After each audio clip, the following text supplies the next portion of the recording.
नमस्कार, आप देख रहे हैं अपना उत्तराखंड में हूं आपके साथ सचिन चौहान। उत्तराखंड के मुख्यमंत्री पुष्कर सिंह धामी ने केंद्रीय बजट को लेकर सोशल मीडिया प्लेटफॉर्म एक्स पर पोस्ट किया है। क्या कुछ इन्होंने लिखा, एक बार ये देख लेते हैं।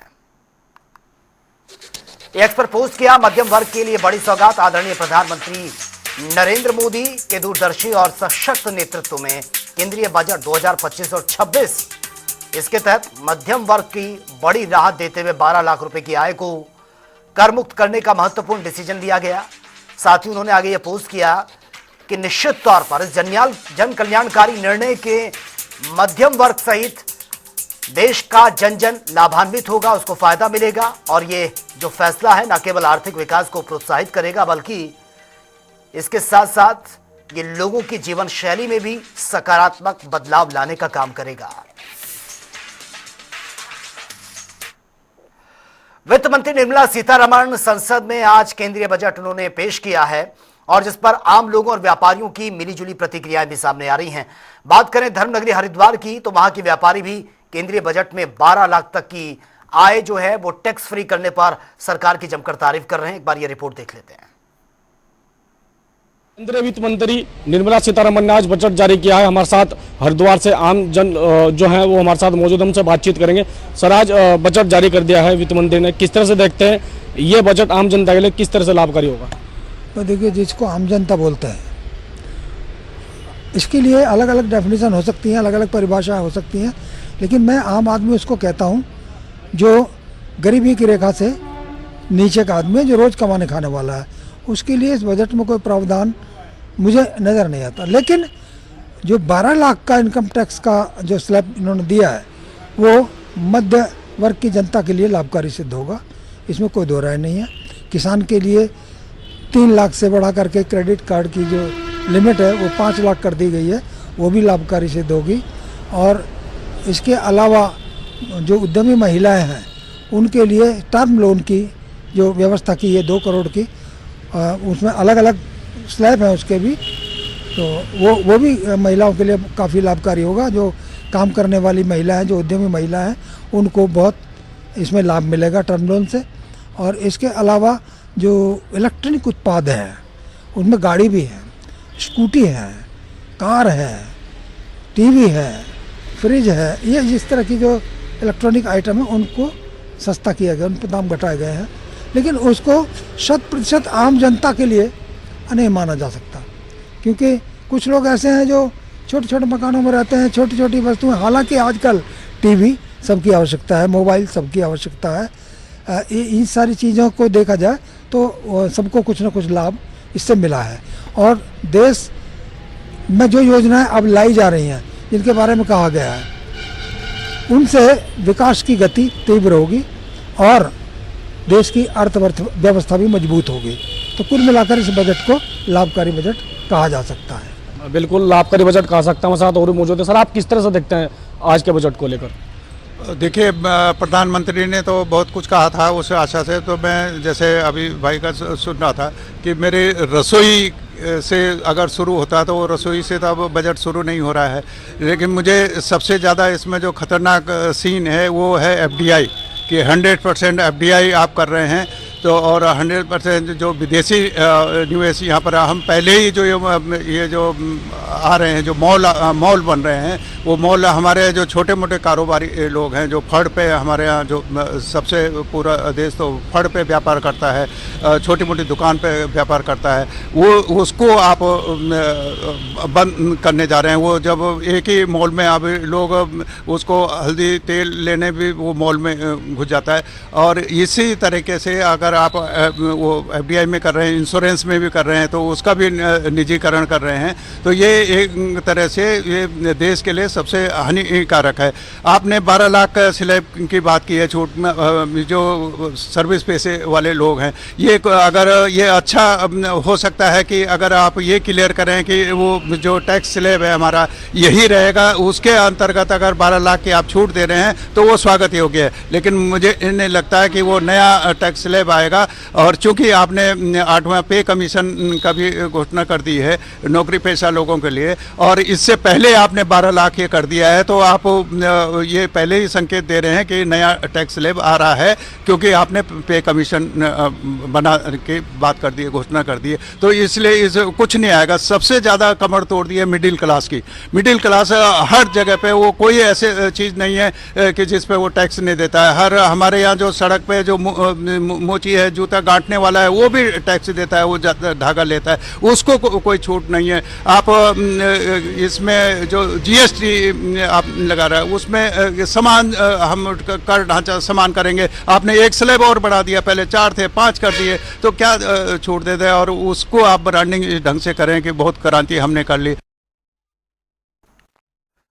केंद्रीय बजट पेश होने के बाद जहां तमाम नेताओं की प्रतिक्रियाएं सामने आ रही हैं, तो हरिद्वार पहुंचे किसान नेता राकेश टिकैत ने बजट को निराशाजनक तक कह दिया है। राकेश टिकैत का कहना है कि इस बजट में किसान, मजदूर और निम्न आम वर्ग के लोगों के हाथ कुछ नहीं लगा है। एक बार ये रिपोर्ट देख लेते हैं।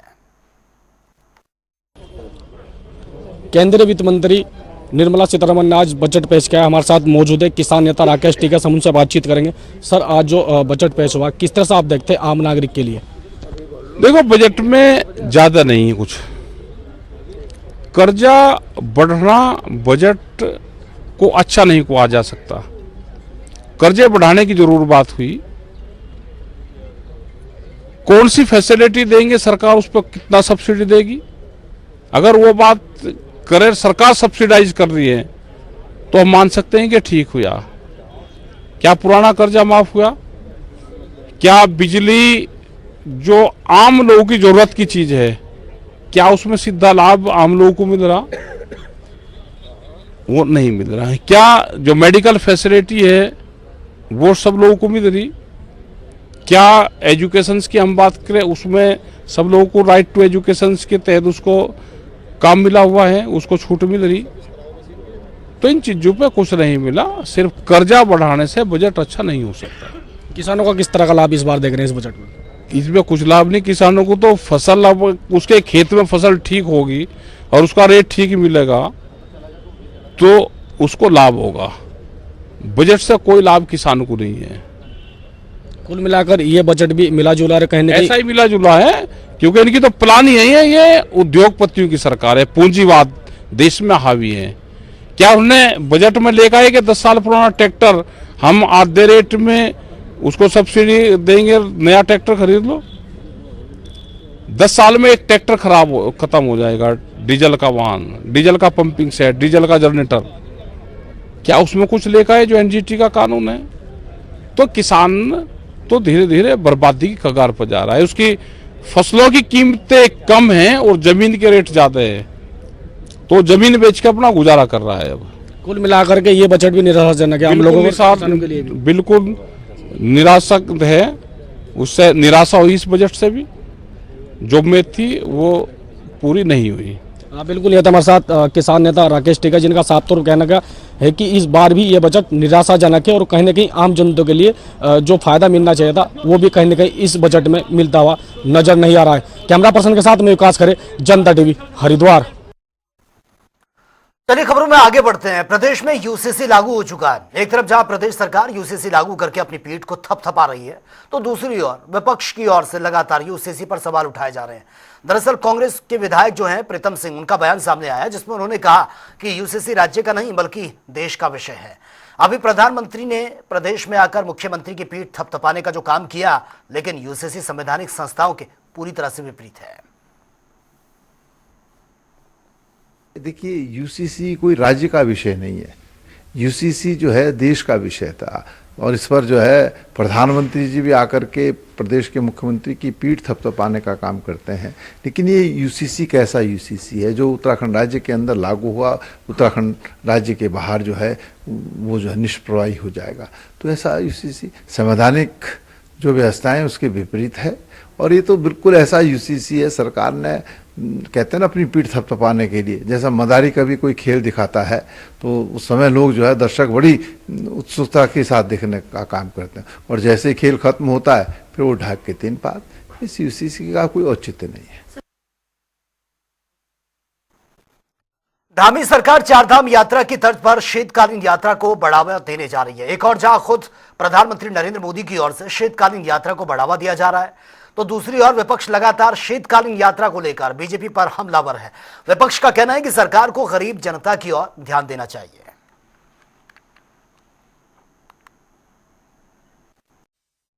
साथियों, उत्तराखंड एक प्रकार से मेरा दूसरा घर है। मेरी भी इच्छा है कि मैं शीतकालीन यात्राओं का हिस्सा बनूं। मैं देश भर के युवाओं से भी कहूंगा कि सर्दियों में जरूर उत्तराखंड आए, तब यहां श्रद्धालुओं की संख्या भी उतनी नहीं होती। आपके लिए एडवेंचर से जुड़ी एक्टिविटी की बहुत संभावना यहां पर है। आप सभी एथलीट भी नेशनल गेम्स के बाद इनके बारे में जरूर पता करिएगा और हो सके तो देवभूमि के आतिथ्य का और ज्यादा दिनों तक आनंद उठाइएगा।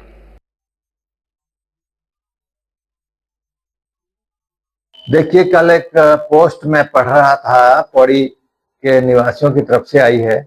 कारोबार चौपट, दुकानों में कोई बिक्री नहीं, रोटी के लाले पड़े हुए हैं। ऐसे में शीतकालीन यात्रा या पर्यटन कितना कारगर हो रहा होगा, यह अपने आप में स्वयं एक सर्टिफिकेट है उस यात्रा के बारे में। जहां तक सुविधाओं का सवाल है, जब इस सुविधाओं को यात्रा को चालू करने की बात आई थी, उस समय यहाँ के जो शंकराचार्य हैं या जो धाम से जुड़े हुए लोग हैं, उन्होंने भी इस बात पर विरोध प्रकट किया था कि शीतकालीन यात्रा में उतने सरकार के इंतजाम और संसाधन नहीं है कि उसको सुचारू कर दिया जाए। बर्फ जमने से रोड हादसे ये वो काफी हुए हैं और स्वास्थ्य सेवाओं का भी अभाव आज भी दिखाई दे रहा है। तो ऐसे में शीतकालीन को बढ़ावा देने से प्रदेश या जो हमारे धाम है उनके केंद्रों को, रास्ते को, जो रास्ते में बाजार पड़ते हैं, उनको क्या लाभ होगा, ये अभी तक भी समझ आने वाली बात नहीं है। और हरिद्वार के लक्सर में खानपुर विधायक उमेश कुमार के समर्थन में महापंचायत बुलाई गई, जिस दौरान जमकर बवाल भी हुआ है। यहां पर पुलिस के रोके जाने पर विधायक उमेश कुमार के समर्थकों ने पुलिस पर पथराव किया, जिसके बाद पुलिस की ओर से भी लाठीचार्ज किया गया है। हालांकि इससे पहले भी उमेश कुमार ने महापंचायत को स्थगित कर दिया था, लेकिन बावजूद इसके जो लोग हैं वो महापंचायत में जुटने लगे हैं। और इस मामले में एसपी देहात शेखर जुयाल का यह बयान सामने आया। उन्होंने कहा कि उपद्रवियों को चिन्हित किया जा रहा है, कानून व्यवस्था के साथ खिलवाड़ करने वालों को बख्शा नहीं जाएगा। पूरा घटनाक्रम था, एक कॉल विधायक जी के द्वारा हुई थी, उमेश शर्मा जी के द्वारा। उन्होंने उस कॉल को कॉल ऑफ कर लिया था। उन्होंने अपने सोशल मीडिया हैंडल से और एक पब्लिक कॉल के माध्यम से ये कहा था कि अब मैंने इसको निरस्त कर दिया। उसके बाद लोगों के इकट्ठा होने का कोई मतलब नहीं है, लेकिन उसके बाद भी लोग इकट्ठा हुए, अनावश्यक दबाव डाला, अनावश्यक कियोस्क क्रिएट किया, तो कुछ जगह हमको जरूर बल प्रयोग करना पड़ा है, क्योंकि उन्होंने स्थितियां पैदा करी। बाकी स्थितियां शांतिपूर्ण। पथराव चूंकि हाँ एक जगह हुआ था, उनको जब उन्होंने बल प्रयोग हमारे द्वारा हुआ है, उसके बाद जब उन्होंने पथराव किया तो जो लीगल कार्रवाई वो की गई और आगे भी उसमें हम सख्त लीगल कार्रवाई करेंगे, उनका चिन्हीकरण करेंगे। हमारे पास वीडियो है, एफआईआर और आगे की जो कार्रवाई वो जरूर होगी। हम धरती माता को माता कहते हैं, भारत माता को माता कहते हैं, गौ माता को माता कहते हैं, और जो हमें जन्म देती है माता, हम क्या उसको अपमानित, उसको जो गालियां और उस पर जो उल्टे सीधे आरोप क्या हम सहन कर सकते हैं? नहीं करेंगे। सिर्फ हमारी यही लड़ाई है, जिसने ये आरोप लगाए हैं या गालियां दी हैं वो माफी मांग ले तो हम उसे माफ कर देंगे, लेकिन ये लड़ाई जारी रहेगी। बीकेयू के राष्ट्रीय प्रवक्ता राकेश टिकैत मंगलौर पहुंचे हैं, जहां पर खानपुर विधायक उमेश कुमार के कैंप कार्यालय को बंद कर दिया गया है। इस दौरान बड़ी संख्या में पुलिस बल की भारी तैनाती वहां पर की गई है, जिस पर राकेश टिकैत ने बयान देते हुए कहा कि पूर्व विधायक कुंवर प्रणव सिंह चैंपियन और खानपुर विधायक उमेश कुमार के बीच जो विवाद है वो मिलकर सुलझाने की कोशिश करेंगे। अपील ये है, ये हमारा नहीं, ये समाज के सब लोगों की ये अपील है। ये ब्राह्मण महासभा से है, ये गुज्जर महासभा से है, सीनियर हमारे पदाधिकारी के सब समाज का ये है कि आप अपनी जो जातीय सभाएं कर रहे हैं उसको बंद करने की अपील करते हैं। यहाँ पे ये अपने पंडित जी हैं, योगेश शर्मा जी हैं, अपने और लोग हैं, ये सब हैं, अलग अलग समाज से लोग यहाँ पे हैं, और सभी लोगों ने निर्णय लिया कि सामाजिक ताना बाना बना रहे, जातियां पंचायतें ना हो, समाज सुधार की तो पंचायतें हो। ये जो विवाद की पंचायत है ये नहीं होनी चाहिए। समाज सुधार की हो, कहीं मंदिर बनवाना, गौशालाएं बनवानी, शादियां करवानी, आप वो करो सामाजिक मीटिंग। अपने स्कूल बनवाने हैं, बच्चों की फीस देनी है, वो करो, लेकिन ये टकराव वाली सामाजिक मीटिंग नहीं। उम्मीद है कि सामाजिक मीटिंग तो नहीं होगी, सब लोग उसे अपील करें, और लोग भी आ रहे हैं। और वहीं खानपुर विधायक और पूर्व विधायक की व्यक्तिगत जो लड़ाई है उसको लेकर धर्मपुर विधायक विनोद चमोली का बयान भी सामने आया। उन्होंने कहा कि ये बेहद ही दुर्भाग्यपूर्ण है। साथ ही उन्होंने और क्या कुछ कहा, एक बार सुन लेते हैं। देखिए, उचित नहीं है। समाज किसी व्यक्ति का नहीं है, समाज तो सबका है। और दो लोगों की व्यक्तिगत लड़ाई में समाजों को कूदना ठीक नहीं है। आज पूरे देश के अंदर सनातन को लेकर बहस चल रही है, और अगर सनातन प्रेमी या सनातन को मानने वाले समाज ये आपस में अगर द्वेष रखेंगे, आपस में लड़ेंगे, तो कहीं ना कहीं सनातन को चोट पहुंचती है। तो मेरा ये कहना है कि व्यक्तियों की लड़ाई है, अपराध घटित हुआ है, उस अपराध पर कानून को अपना काम करने दीजिए। सरकार उसका संज्ञान ले रही है, न्यायालय उसका संज्ञान ले रहे हैं। उसमें समाजों को बीच में आने की आवश्यकता नहीं है, कोई समाजों की लड़ाई नहीं है। और इसी को लेकर बीजेपी के विधायक दिलीप रावत का भी बयान सामने आया है। उन्होंने कहा कि बेहद ही निंदनीय है, सरकार को इस मामले में कड़ी से कड़ी कार्रवाई करनी चाहिए। देखिए, पार्टियों को, क्योंकि ये पार्टी से संबंधित नहीं है, कोई एक विधायक तो निर्दलीय है, वो तो उनका अपना अधिकार था, लेकिन मेरा ये है कि पार्टियों के जो राजनीतिक दल हैं उनको ऐसे लोगों को दरकिनार करना चाहिए और उनको बिल्कुल भी समर्थन नहीं देना चाहिए, न नैतिक रूप में न किसी भी रूप में। तो मैं समझता हूं कि ये उत्तराखंड के संस्कृति के लिए, उत्तराखंड की भूमि के लिए बिल्कुल एक काला अध्याय है, और जो किसी भी सूरत में यहाँ नहीं होना चाहिए था, जो हो रहा है उसके रोकने का प्रयास किया जाना चाहिए।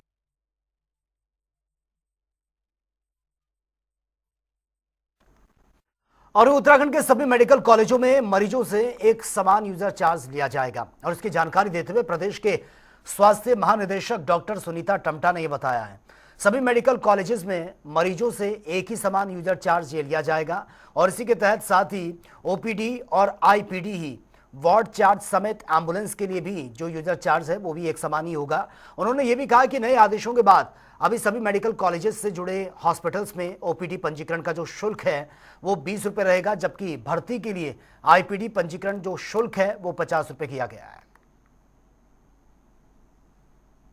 जैसे बताना चाहती हूँ कि जैसे गवर्नमेंट हॉस्पिटल्स, जैसे हमारे डिस्ट्रिक्ट अस्पताल हैं, सब डिस्ट्रिक्ट हैं, और पीएससी और सीएससी हमारी जो होती हैं गवर्नमेंट फैसिलिटी, तो उसके रिगार्डिंग हमारा एक जियो हुआ था 21 अगस्त 2024 में, वो हमारा पास हुआ था कैबिनेट से। उसमें हमारी जो दरें हैं वो फिक्स कर दी गई थी, पहले थोड़ा डिफरेंट थी, अब हमारी जो दरें निश्चित की गई हैं वो पीएससी और सीएससी, मतलब जो प्राइमरी हेल्थ सेंटर और कम्युनिटी हेल्थ सेंटर में हमारी जो है 10 रुपये यूजुअल 10 रुपये पर्ची के जो है ओपीडी चार्जेस हैं, और डिस्ट्रिक्ट और सब डिस्ट्रिक्ट में हमने जो है 20 रुपये कर दिए। तो ये हमारा ओपीडी है। ऐसे हमारा इंडोर का भी हमारे जो चेंजेस हुए हैं, ये हमारी जो भर्ती मरीज हैं तो 3 दिन तक तो हमारे कोई उसमें चार्जेस नहीं होते हैं डिस्ट्रिक्ट और सब डिस्ट्रिक्ट में, लेकिन 3 दिन के बाद जो है ये हम लोगों के जो दरें हुई हैं, जो पीएससी में हम लेंगे 10 रुपये प्रति दिन, और जो सामुदायिक में 15 रुपये प्रतिदिन, और डिस्ट्रिक्ट और सब डिस्ट्रिक्ट में जो हम लेंगे वो 25 रुपये प्रतिदिन। तो ये हमारी जो दरें हैं वो निर्धारित। और देहरादून के जिलाधिकारी लगातार बाल भिक्षा पर रोक लगाने के लिए प्रयास कर रहे हैं। जिलाधिकारी देहरादून सविन बंसल ने इस मामले में जानकारी देते हुए कहा कि ऐसे बच्चे जो कि चौक चौराहों पर भिक्षा मांगते हैं, भीख मांगते हैं, उनको हमारी टीम 24 घंटे डेडिकेटेड वाहन से लगातार पेट्रोलिंग भी करती है और उनको रिकवर करती है। साथ ही इंसेंटिव शेल्टर यूनिट में उनको अपने साथ लेकर जाती है। और क्या कुछ उन्होंने कहा, एक बार सुन लेते हैं। अभी भी डाउन है और इसी के लिए विस्तृत निर्देश दिए गए हैं लास्ट समीक्षा बैठक में, और इनको एक निर्धारित टाइम अवधि दी गई है, अदरवाइज जो कंसर्न एजेंसी है उसको पेनलाइज किया जाएगा यदि सारे कैमराज हमारे विद इन टाइम अप नहीं होते हैं।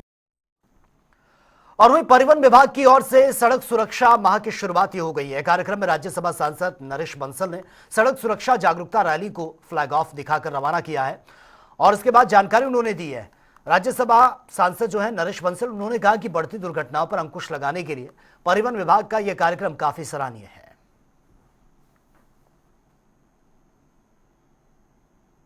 का महा पूरे देश भर में मनाया जाता है। इसका उद्देश्य यही है कि सड़क दुर्घटनाओं में कमी आए, लोगों में जागरूकता हो, सब प्रकार के से जागरूकता हो, हेलमेट पहनकर चलें, रेड लाइट को जंप ना करें, ओवर स्पीड में ना चलें, ओवरलोडिंग ना करें, नशे में गाड़ी ना चलाएं। तो इस प्रकार का यह अभियान लिया जाता है और सभी चिंतित है, प्रधानमंत्री जी तक सब चिंतित है। उसके लिए क्या किया जा सकता है, उसमें से एक ये है कि 1 माह तक पूरा अवेयरनेस का ये माह चलता है, जिसमें जगह जगह पर गोष्ठियां भी होती हैं, एनजीओ, स्कूल, कॉलेज सबको लेकर के परिवहन विभाग और अन्य विभाग सब मिलकर के इसकी समीक्षा भी होती है। अभी एक बैठक कलेक्ट्रेट में होगी, जिसमें सारे विभाग समन्वय करके किस प्रकार से दुर्घटनाओं को कम कर सकते हैं, इस पर विचार करते हैं। तो चलिए आगे बढ़ते हैं, बड़ी खबर से फिलहाल आपको अपडेट करवा देते हैं और ये बड़ी खबर सामने आ रही है, ये बड़ी खबर आप तक पहुंचा रहे हैं। स्वास्थ्य विभाग में 75 चीफ फार्मासिस्टों के तबादले किए गए हैं। विभिन्न स्वास्थ्य केंद्रों, जिला अस्पतालों में ये तबादले हुए हैं। अपर सचिव स्वास्थ्य अनुराधा पाल के निर्देश पर ये तबादले किए गए हैं और नवीन तैनाती स्थल पर ये सेवाएं देंगे फार्मासिस्ट जितने भी जिनके तबादले ये किए गए हैं। तो स्वास्थ्य विभाग ने 75 चीफ फार्मासिस्टों के ये ट्रांसफर किए हैं। विभिन्न स्वास्थ्य केंद्रों, जिला अस्पतालों में ये अपनी सेवाएं देंगे और अपर सचिव स्वास्थ्य अनुराधा पाल के जो निर्देश हैं उन्हीं का ही पालन ये किया जा रहा है। नवीन तैनाती स्थल पर सभी फार्मासिस्ट अपनी सेवाएं दें। तो फिलहाल इस बुलेटिन में मेरे साथ इतना है, लेकिन तमाम खबरों के लिए आप बने रहिए जनता टीवी के साथ। नमस्कार।